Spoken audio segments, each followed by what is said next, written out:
Hello and welcome to the Analytics Show, the podcast of business through the lens of data science. But together, we'll dive into learning and sharing where various industries are heading and how data and analytics is at the heart of shaping business growth and productivity. Let's spark different ways of thinking about data and analytics that is relevant to you and prepare your business for future disruption. I'm your host, Jason Tan. I'm delighted you could make it on this journey with us. Hey guys, to continue to get support tips, techniques, and tools and learn from the expert, hit that subscribe button wherever you are so we can keep in touch and continue our lifelong learning together. So, are you using your company data to its full potential? Take our embedded analytic assessment to find out your score. A leading organization like Facebook, Apple, Amazon, Netflix, and Google have moved beyond dashboard and embedded data science directly into their daily business operation. With our 3-minute test, you will discover your potential in optimizing customer experience and revenue through embedded analytics. You will gain greater clarity, insight, and advice to embed analytics. Plus, you will receive customized results instantly. Find the link to this assessment in the description of this episode. Good morning, Maria. Welcome to the Analytics Show podcast. I'm so excited to have you here. I think we're going to take a different angle about for the data analytic professional today, but I think it's the one that is super duper important that they should be knowing. So I'm so excited. How are you today? I'm fabulous. Thank you, Jason. Thank you for inviting me to this podcast to share my experience and learnings and golden nuggets with data analytics professionals. Well, I am sure that will be a lot, and I'll make sure that we'll find all of those golden nuggets. Now, before we start talking about all the serious things, I want to congratulate you that being the national finalist for Miss Multiverse Australia. Congratulations. So what led you to the decision to join this reality show? That is fascinating.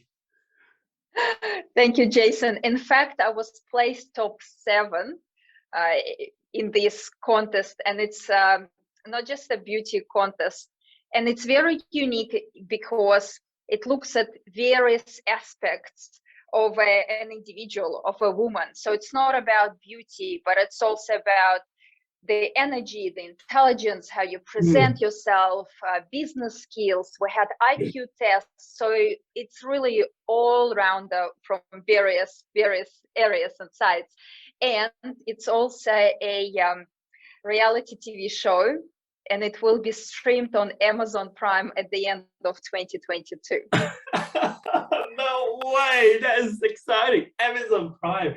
I always wish that one day the Analytics Show podcast would be big enough that the Spotify would pay me $100 million like Joe Rogan to have an exclusive on that. But we'll wait that. But Amazon Prime is great. So absolutely, and if you can imagine something, you can absolutely do it and achieve it. But going back to your question, how I got into that, I was invited. I saw it initially and then thought, who am I? I'm in the second half of my 30s, and there will be much younger girls, and no, this is not for me. But I started my modeling career, if I can call it, started 20 years ago. I went to a modeling school in Moscow, but I did it just to get the certain life skills for my life ahead. And back then, my dad kept telling me that it's important for a girl to look after herself and groom herself and have the good posture. So I've done that. And over the years, I haven't done any modeling, but people would ask me quite often, are you a model? Are you a model? I was like, no, I'm not. And this 20 years later, this opportunity came up and I just said yes, nominated myself, then became the national finalist representing Victoria. and then was placed in top 7. I think it's an awesome achievement, and I had a feeling I would not be top 1 because I had to be realistic, and I was competing with the girls who were 10, 14 years younger than me, and they were professional models. Yes. That is fascinating. You were a model, then you become you work in the IT and data analytics, and now you run a business and you just join these contests again. That is fascinating. A change of a career. We'll go into the details a bit of that later on. But speaking of this experience that you had, anything from the show or the contest that stuck with you until now? The main reason why I decided to participate in that contest is to learn about myself. One of my personal mottos is to be comfortable with being uncomfortable. So that's when I feel that I want to do it, but I'm a bit scared or not sure how it will be perceived or what will come out of that. But because I feel the urge, I feel like magnetism towards that activity, I still say yes and I participate. Look, it was very challenging because participating in a beauty contest means that you hypothetically you need to wear a bikini on stage in front of people, a crowd. We had about 200 people in the crowd, lots of photo cameras, video cameras, and it's like pretty much walking naked in front of people you don't know, and it's a massive transformation, personal transformation. It's the mindset, and I love working on my mindset, constantly growing, experiencing something different in life, in business. And I look at this as a portfolio career.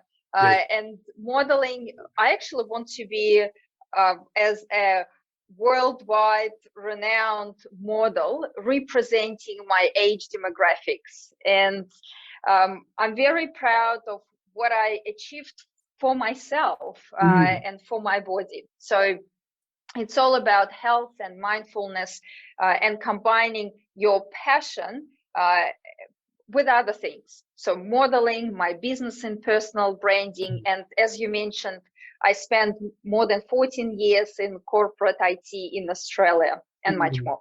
Well, Maria, thanks for sharing that. Well, I feel like the journey of running the podcast is nothing comparable to what you were just describing to me, but I could certainly relate to it about putting ourselves out there, putting ourselves out in the public eye. It certainly makes me feeling quite vulnerable sometimes, but like you say, it's about finding the comfort in the discomfort zone. And I think that throughout that period, one can certainly pick up a lot more new skill set that may not be necessarily found in the day-to-day job. And I think those skill set is something that people will need as they are climbing up their corporate career. So I thought I'd just put my personal touch and some of my journey in there. So thanks for sharing that.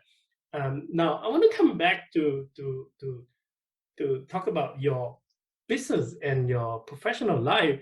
Tell us a bit more about your current role of as the founder and CEO of Markman Media, and perhaps about the company itself. How did you both things? Yeah.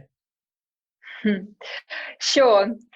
Markman Media is a personal branding agency for corporate professionals, executives, and company directors. I established it back in 2019. And with my business, I fulfill passion by helping professionals to market themselves in a deliberate and strategic manner to attract bigger and better opportunities in career, business, and life as well. Great. I think that is the thing that I really want to pick your brain and share with the data analytic professional, i.e. marketing themselves, why they should marketing themselves, why data analytics should market themselves. I can totally relate to some of the things that you were sharing. But before we go on, it sounds like you have been quite a journey for your into the personal branding. So before we go on and talk about those technical things like that you will be sharing, how to market themselves, why it's so important to market themselves, do you mind to share with us a bit of your personal journey in the personal branding? Absolutely. I spent about 14 years in corporate IT in Australia and arrived in Australia as an international student and studied bachelor and master degrees. And about 9 years ago, I started working on me, but at that time I didn't realize that it was actually my personal brand.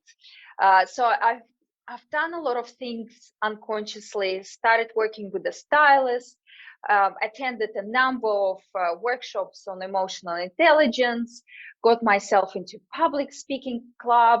And then when I started growing professionally and personally, amazing opportunities started coming my way.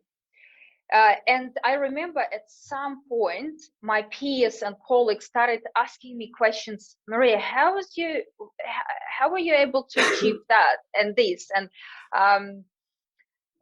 And during my 6.5 years of corporate career and board career stint within the industry with ACS, Australian Computer Society, I realized that something that I've done in the past is so powerful. So analyzing, tapping into that, I realized me learning about myself, being visible, putting myself out there in the industry, meeting new people, being uncomfortable, being comfortable with being uncomfortable, promoting myself in a subtle way. Sometimes I'm sure it sounded like I was bragging, but hey, it's a learning experience and we need to start somewhere.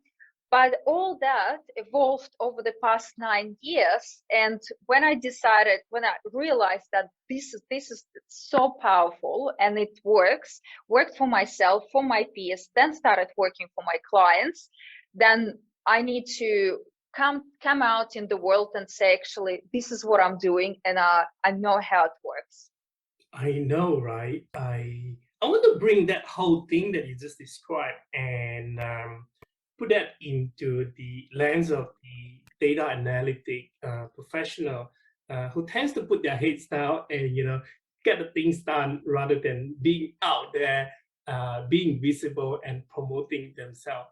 I personally felt that a lot of the analytic, a lot of the IT professional, they probably tend to overlook their personal branding. Do you think that's the case? And why do you think it happens? The interesting thing is, whether we're aware of it or not, all of us, we have a personal brand.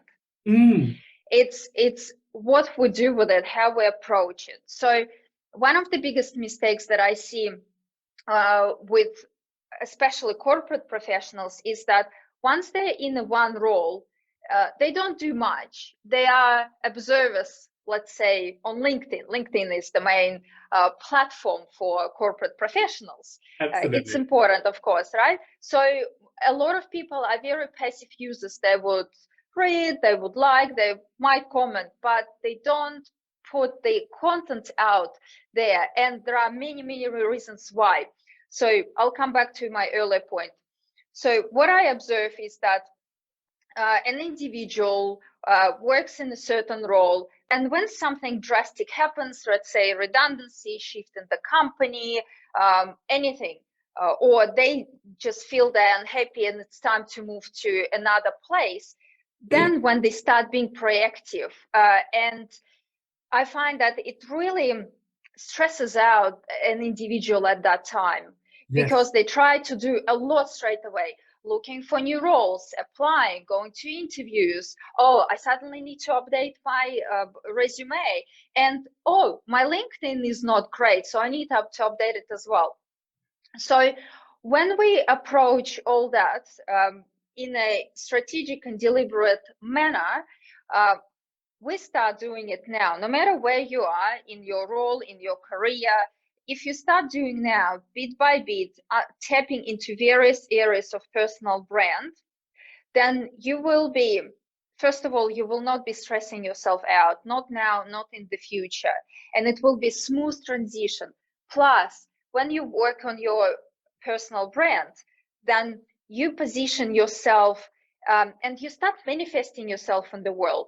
So if, let's say, you want to be invited on a podcast or do public speaking in the future, it takes time. It takes time to articulate who you are as a professional. It takes time to make connections. So my number one thing is start now, bit by bit, slowly, and it absolutely will work for you in the future.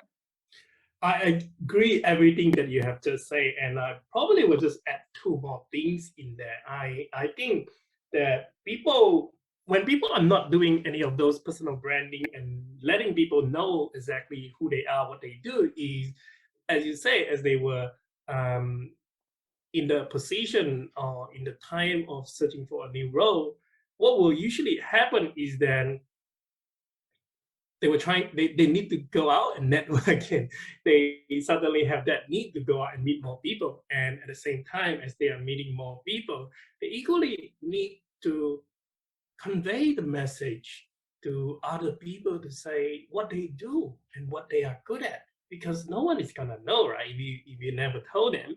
And when that has to happen in short amount of time, that just create a lot of stress as well. So I think that is probably the bit that people don't necessarily realize. That's one thing. The second thing, as you were talking about booking the podcast, booking the social public speaking, I think, like you say, is always good that to start practicing and to start small. Like for example, I remember when I first started doing some of those things, is like I just booked whatever thing that I could get my hands on because number one, it gave me the opportunity to practice.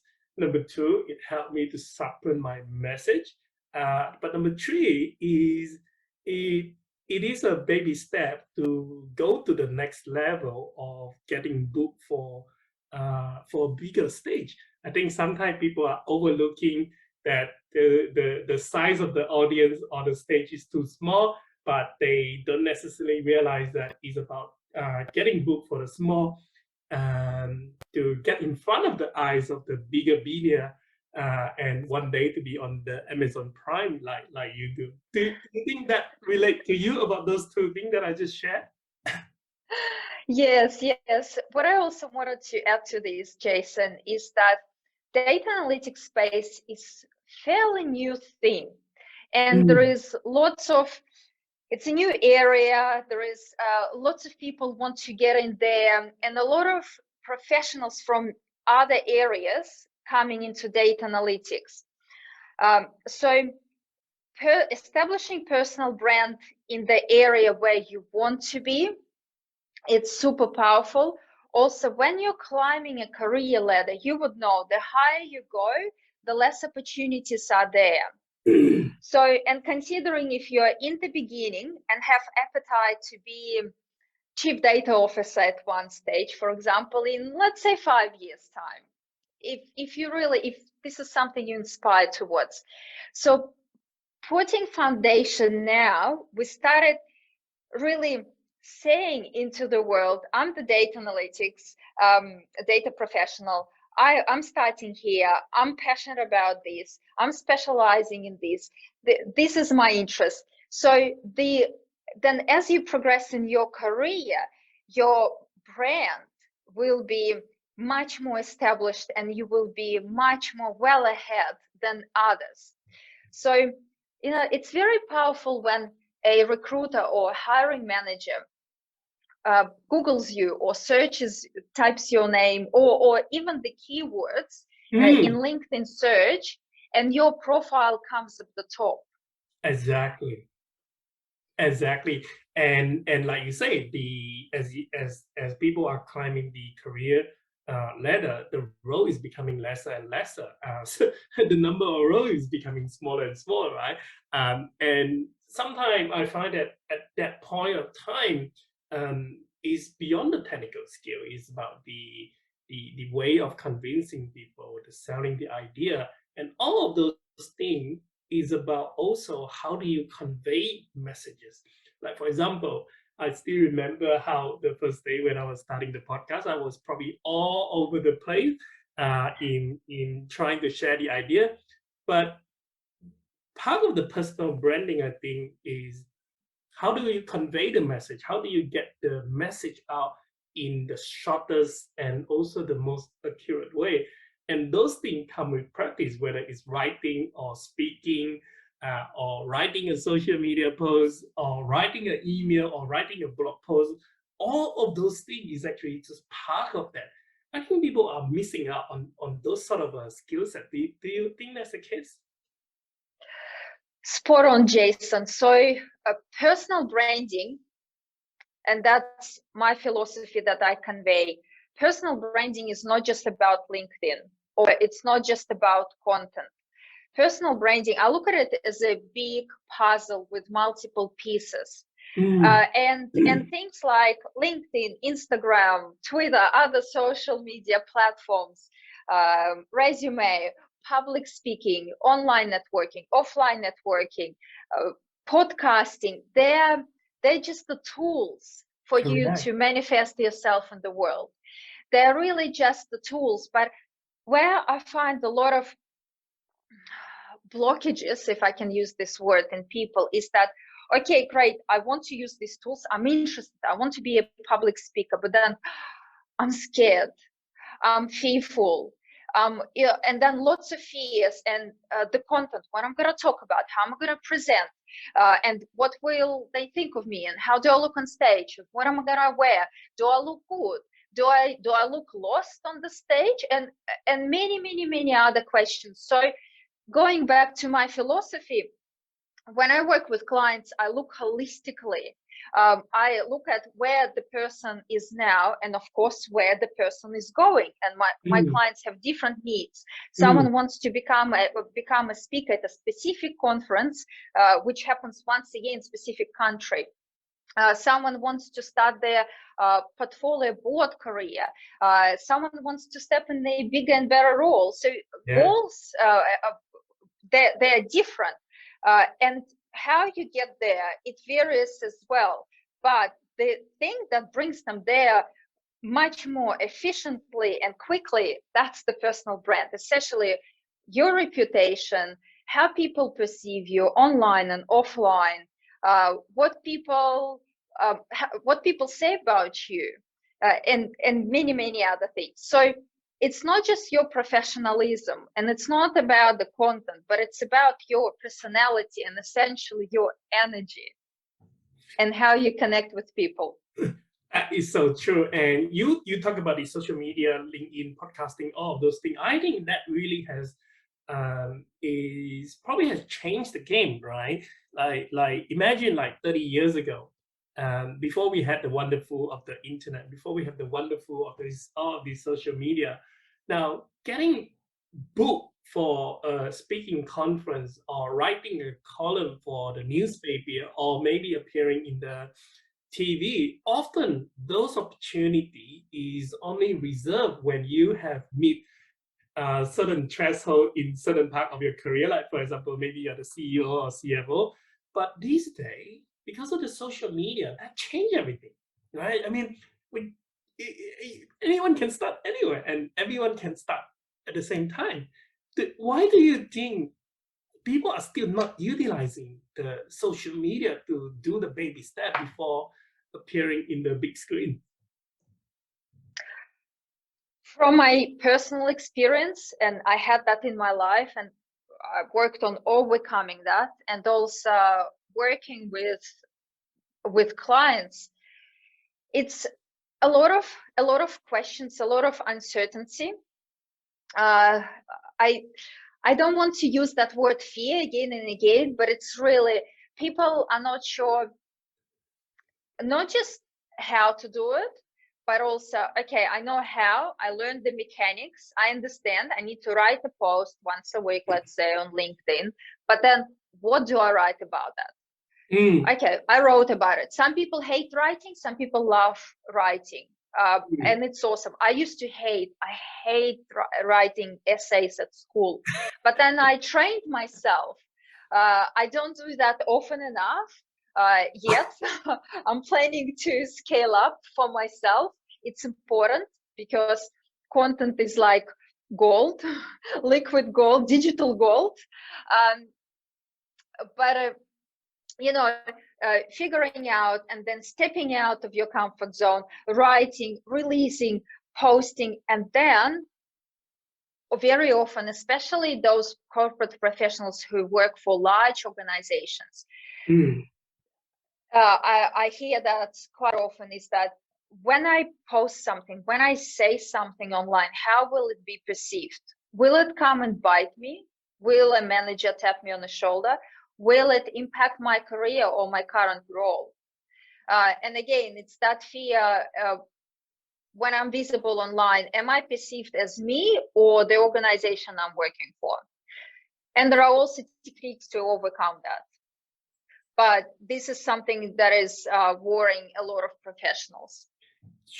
Okay, on that question, if someone is posting for the benefit of the listener, so let's say I come to you, Maria, I want to post more. I am going to get myself into Instagram and TikTok as well. I'm going to use some of those media as a channel that is probably not usual for the working professional. So what does that mean? How people is going to perceive of that? Are they going to perceive me as me who post those content, or are they perceive me and relate me to the organization in posting those contents? The first step, I would say, it starts with a positioning on LinkedIn, again, because LinkedIn is the #1 platform for professionals.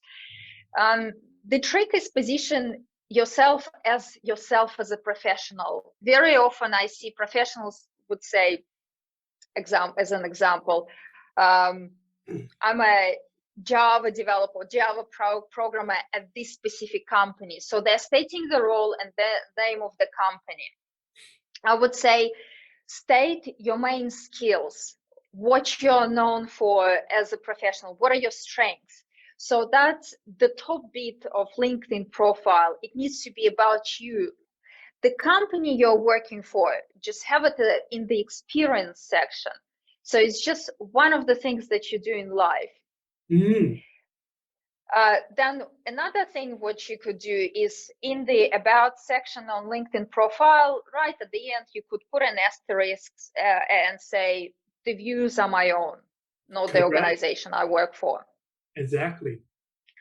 So that is really important, to make the LinkedIn profile about you. Your I would say 80% your professionalism, your professional skills, and 20% about your individuality, your personality. And if we look at other social media platforms, I love combination LinkedIn and Instagram. So Instagram, I would say it's other way around. 80% is you as an individual, your interests, and 20% is your professionalism.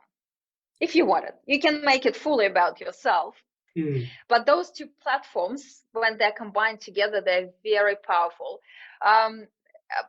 It's probably unnecessary for data analytics professionals or for corporate professionals. It's not really necessary. But for entrepreneurs like ourselves, I would say it's powerful, because at the end of the day, people work with people. It doesn't matter what kind of business we're doing, B2B or B2C, it's all human connection.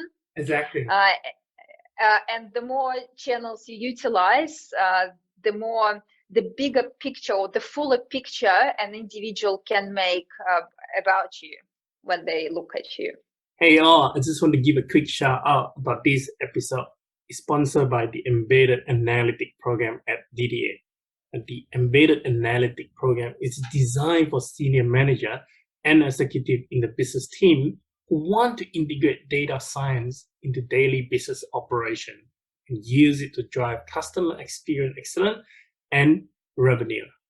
And book unlimited strategy session for a full year and start embedding analytics into the business frontline. For more information about this program, please refer to the description of this episode. Now, let's get on back to the interview. Absolutely. I actually think that is equally important for the working professional as well. And the analogy that I use of that is that I think having a career is almost no different to running a business. I mean, obviously, there are less things to worry about, but purely from the visibility perspective, a business need to advertise to be found. A business need to have a brand to be known for something. And exactly is the same thing for a working professional. You need to be visible to be found. And you need to have a brand to so that people know that what you are good at something, so that they will come to you to look for you, to wanting to use your skill sets rather than you to seek for them to tell them who you are. So I actually think it's no different at all, and I think that's probably one of the things that people are missing out in ways. And Jason, what is very important, especially for people who have quite common names? Yeah, that's a good point. I know Jason Tan, there's a million of them in Southeast Asia. Now, that is so true. Now, on that note, from your experience, what do you think are some of the biggest mistakes that people tend to make when branding themselves? One of the things which I mentioned earlier is when they position themselves as someone in the role working for the company. Another mistake is not doing it. Even it's important to start, no matter where you are in the journey, start. If you feel that you want to be, if public speaking, or if you'd like to communicate better, let's say, join a club. There is a non-for-profit club called Toastmasters. It's available everywhere around the world. There are so many chapters everywhere. It's either low cost or no cost, depending which kind of club you are joining. But start there. It's amazing to practice your networking, practice your public speaking skills, practice your soft skills, and so much more. If you feel, people still, for example, when we meet someone for the first time, it takes literally seconds to understand if I like you or not. So how we dress, how we walk, how we talk, they're important and they're part of our personal brand. So really, my suggestion would be, if you really feel that something is not quite right in the area of your personal branding, focus on that one. Right, I see. And I think perhaps public speaking is one of the things that I'm still trying to improve. You mentioned about the Toastmaster. I actually started to join Toastmaster I think earlier of this year. I have found it to be tremendously helpful. So I highly recommend people to join. And I'm just going to give my club a shameless plug here. So if you guys who are in the Brisbane city, come and join me at the Toastmaster. We run in the lunch session. So I'm sorry to steal your time. But I think Toastmaster is one way to really practice, especially for the C-level, right? So on that note, what do you think the personal branding, how would that benefit those who already hold a high position in their industry? Like if they are already the CEO, CFO, CDO, they probably will say, well, I'm already at the top of the pyramid. Why should I still do it? There could be several reasons. So I'm having a lot of conversations with professionals at all the stages of their careers, starting with students and then C-suite. So people at C-suite, they either want to become influencers and motivate people. It's not about making more money for them. It's about becoming thought leader or role model for the younger generations. So they achieved a lot and enough for them in their careers and lives, and they just want to go give back to younger generation. Some C-suite leaders, they want to create a portfolio career. They want to join several boards, 3 or 4 paid, a couple of unpaid, and just have that flexibility but income in their life, but step away from the corporate career. So and others, some of them, they actually want to step away from corporate career and start their business. Multiple reasons. Again, I work with clients who have really strong personal brands, and a few times I was surprised why they came to me, and why they want someone to assess and have a look at their brand, someone who understands and really tap into the areas that need to make even stronger, so they can be amplified and be taken even further in their careers or businesses. I want to dwell on that a little bit, that these people who come to you, like you say, they already have a really strong profile and yet they are still coming to you. So my question for you then is, how can these people or the C-level analytic leaders make their personal brand stand out in this competitive market? Very good question, Jason. Again, it depends. Look, I always ask what essentially you want to achieve. It's important to understand where we're going. Sometimes, a CIO, I don't want to use any names because I didn't ask for their permissions. But one CIO, he said, I'm well known as a CIO on the global scale. I'm not known in Australia, but I am in Australia working in this role. And I want to join a few boards. So that was the main intention. Another technology leader wasn't sure what was missing. So, sometimes you get that feeling there is something missing. I need to do something, tweak something, so I can go faster or quicker into the next or achieve the next thing that I want. And that is the missing part. That's what one of the things I do is to help to find that missing part. That is so true. That is so true. That got me thinking, right? Is one of the things that I am still constantly thinking is that people are saying data is so important. People are saying that analytics is so important. Every day we read that, we hear that, right? But yet the business team are not necessarily coming to the data and the analytic people for the advice to say, hey, if data is so important, how can we use the data to improve the business?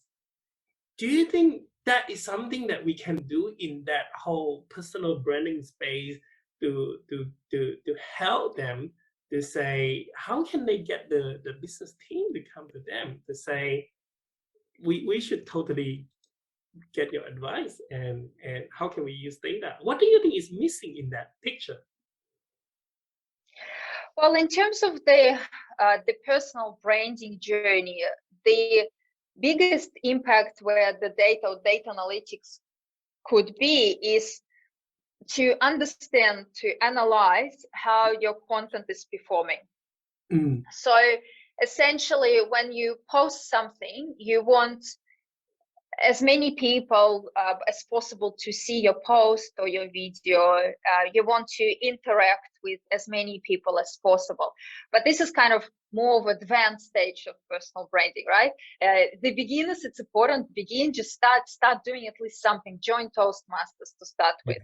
But the advanced part is that, so if I post this video during this day, this time, how's it progressing? How is it being interacted with? And there are a few tools out there to use to analyze the performance of your content. I would say these kind of advanced things would be important for us as entrepreneurs, as someone who are working on their businesses, scaling their businesses. I wouldn't say that a corporate professional or someone who's aspired to be a company director would really need that. And then when also LinkedIn, depends on which edition you are. If it's a paid version, you get more previews into analytics as well, how many people are visiting your profile, who they are, and so on. So those insights are very helpful. However, they're not mandatory for corporate professionals. So true. Sorry, I'm just taking the note of some of the things that you're sharing, so that I can share with the people. Thank you so much for that one. And so I have got this question that I'm curious to know from the people that you have worked with, all different kind of people that you have worked with. Do you think there are any unique challenges involved in building a personal brand for the data analytic professional and the leaders? Jason, it's all about really subject matter expertise. And data analytics professionals would have their own. It's all about the data and visibility. I would suggest to go to another level. So it's not about sharing data or what potentially they are doing or what kind of projects they're working on, even though you can share that in a hypothetical terms without being very specific due to confidentiality. But also, I would suggest, how can you plug a business perspective in? What are the benefits? What are the benefits not of data analytics overall, but let's say if you're passionate about climate change, how can you steer your message a little bit that direction? So you can actually bring various industries and sectors into your subject matter expertise. That is so true, and sometimes it's also about some of the subject that they are passionate about. That is outside of their career life, right? They should also definitely bring them in. Now, I know that consistency and is one of the important thing in building a personal brand. Consistency to be able to maintain that. What are tips that you would give to people to have that consistency, who are wanting to maintain a strong personal brand for a long-term career perspective? The very first crucial step is to get clarity. You can't get consistency from not really understanding what you're doing. I mean, technically you can, but then at some point, likelihood that you will stop. So to get consistent, if we're talking about consistency with the content, you need to have ideas and clarity of what are you actually sharing it. And consistency doesn't mean that you have to be posting 3 times per week. It can be just once a week. It can be Correct. once a month. Seriously, Exactly. once a month can be plenty, or once every 2 weeks could be plenty. Again, especially for professionals who work for organizations. So it's important to have an online visibility, an online profile, but at the same time, you don't have to be constantly in people's eyes. So at the end of the day, if a recruiter or hiring manager starts searching for you, they will be able to find you, because algorithms work in a certain way. There are search engine optimization of LinkedIn, multiple ways of doing that. So, consistency, but it needs to be comfortable consistency, so you can sustain it. So if you make a deal with yourself, or a commitment, I'm going to share something once a month, I think that's sustainable. 12 Yeah. posts per year, and great. So you will have an ongoing profile to showcase the world, hiring managers, recruiters, that you are in this industry. One tip that I probably would give away is you don't have to write one post at one time. You can actually sit down, take the Sunday, clear out your schedule on Sunday, do 12 posts for the entire year, do it in one go. So in that way, it wouldn't be as taxing of the time and energy. Get the 12 posts done and then schedule it to go out for the next 12 months. That is another way to do it.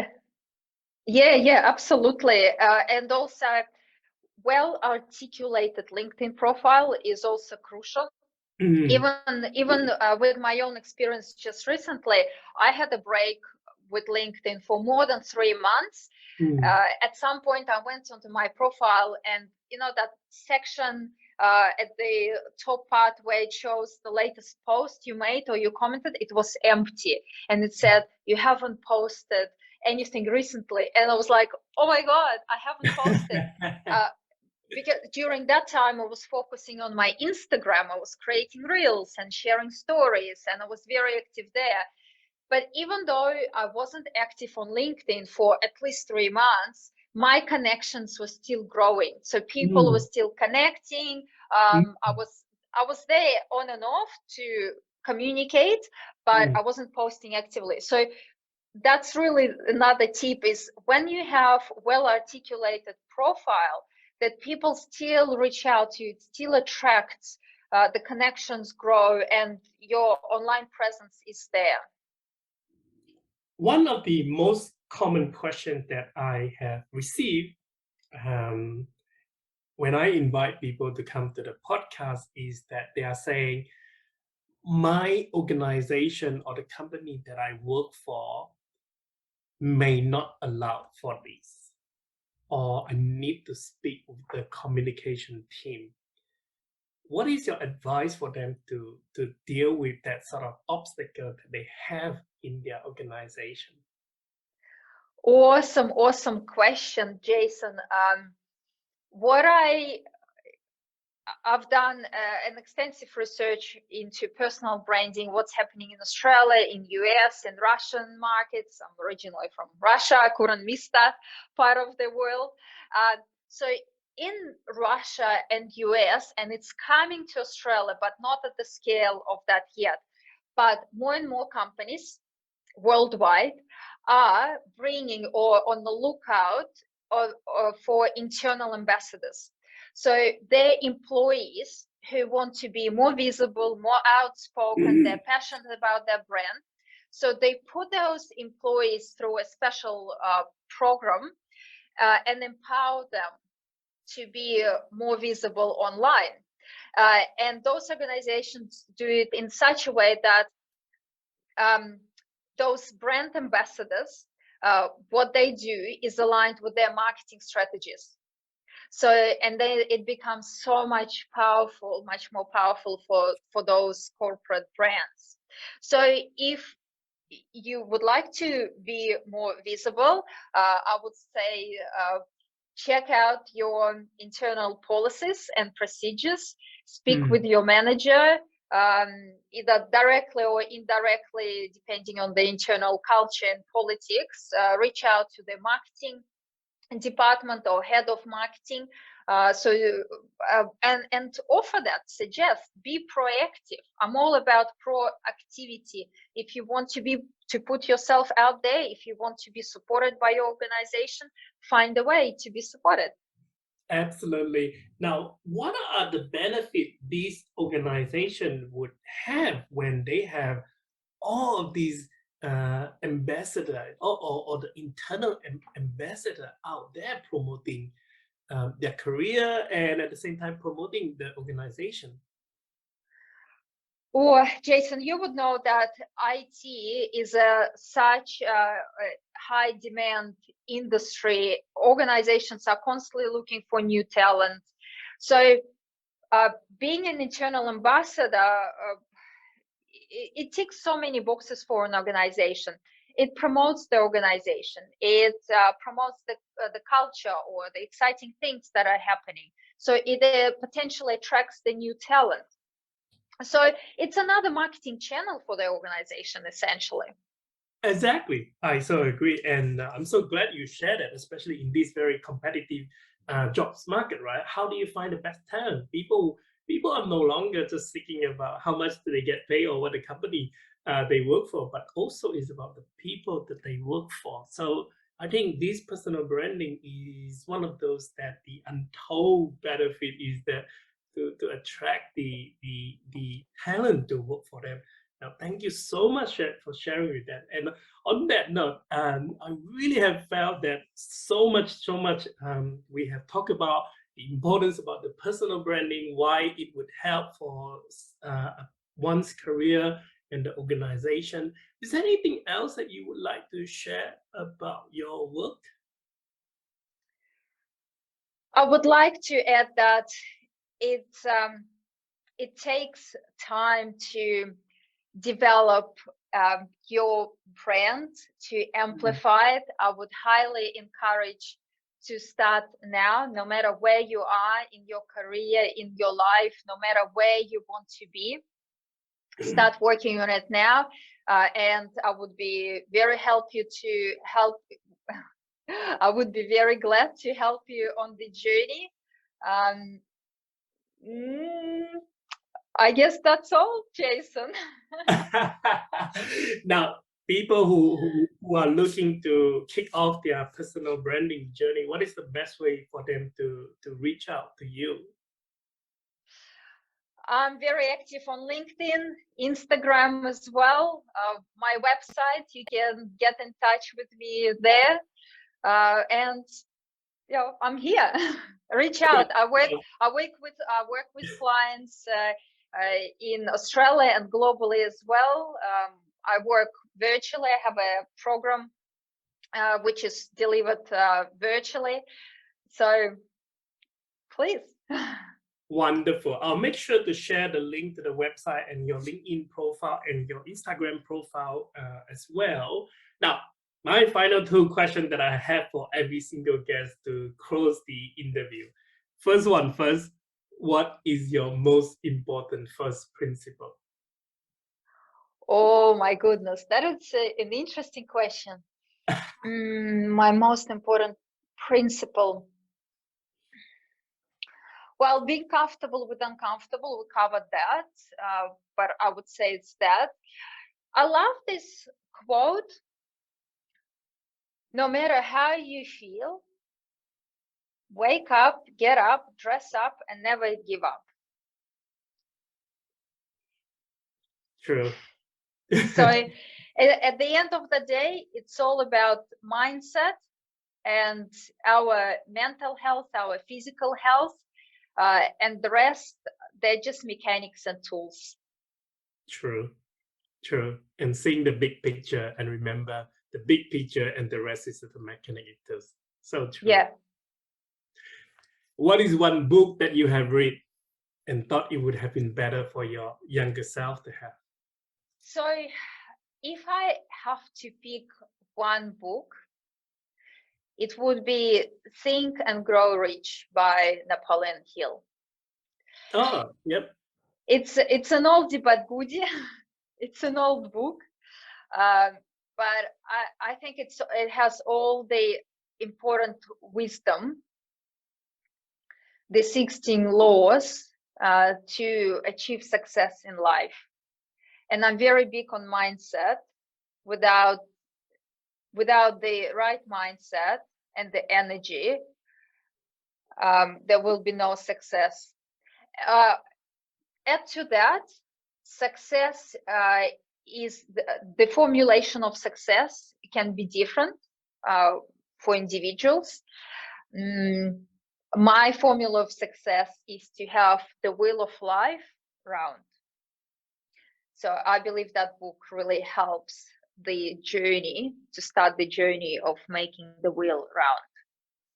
What do you mean by making the wheel round? Do you Wheel of life. Wheel of Ah. life with different sectors in that wheel. Right.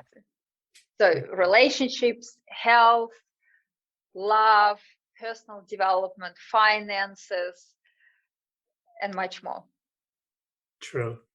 It's no point of having too much of one thing, and then we have to sacrifice some other thing. Like, for example, having a career that is well, but then we may have lose out some other part of the life. So true. I agree with that. Well, thank you so much, Maria, for sharing of all of those things. I like I said earlier, I certainly pick up so many things that I should go away and think about, and also useful. And I am hoping that this is something that the data analytic professional can pick up. And I think one thing that I just probably would just say to the listener is that if we can do it, so they can do it as well.